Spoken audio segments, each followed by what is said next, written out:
As the trains moved farther westward, new towns became railheads for the long cattle drives coming up for Texas. And you know, herding a bunch of half-wild longhorns over that long trail took nerves of rawhide. So you know, the cowboy really looked forward to getting to the cattle towns and the railroad corral.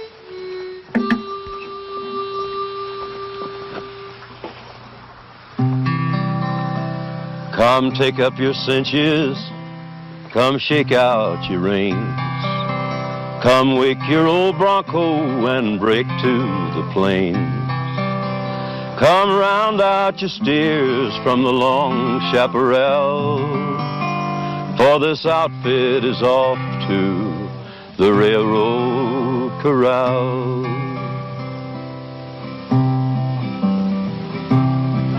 Well, you hit them steers and strays out of that long chaparral, and you get that herd headed toward the railroad corral.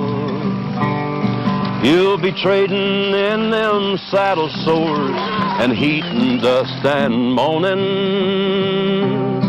for a shave and a hot bath and a bottle and a woman.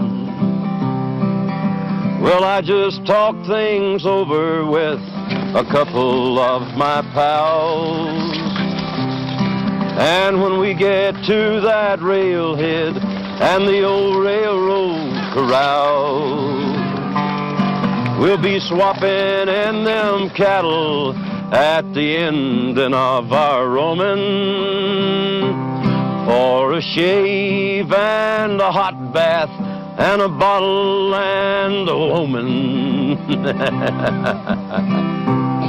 Well, you keep that herd a-moving and you eat a ton of dust. Yeah, but the good word every morning is railroad corral or bust. When the railroad is in sight, then that's when we'll begin the homing on a shave and a hot bath and a bottle and a woman. But the longest of days must reach evening at last, and the hills are all climbed and the creeks are all passed, and the tired herd droops in the yellowing light. Let 'em loaf if they will, for the railroad's inside.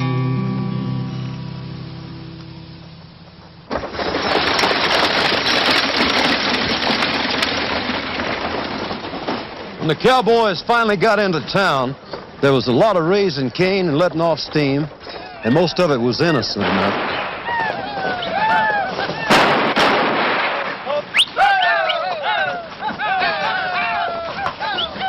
But there was a kind of raising cane that wasn't quite so innocent.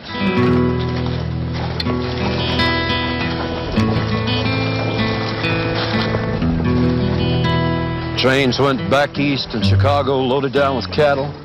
Came back out west, loaded down with guns, gamblers, girls, and gold.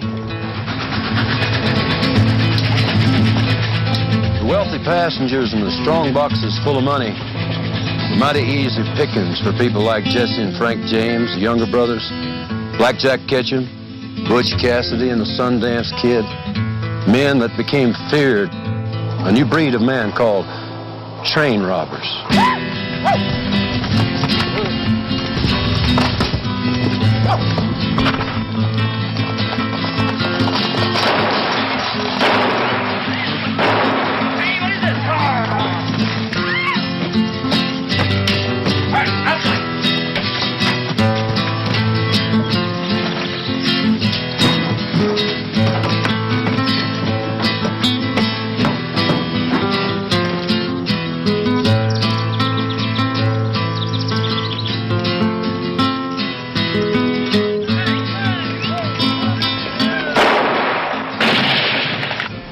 The train bandits got nothing compared to the railway tycoons who built up great fortunes holding up the government and the people.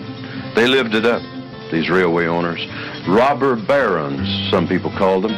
Each one of them trying to outdo the other with their fancy cars. But rascals or benefactors or whatever, they were part of the growing pains of the country.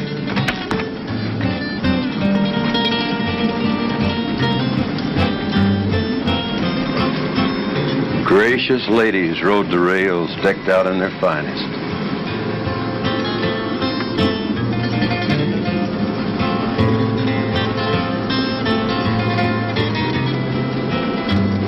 And they better live it up while they can, because some of them are going to lose those fortunes as fast as they made them.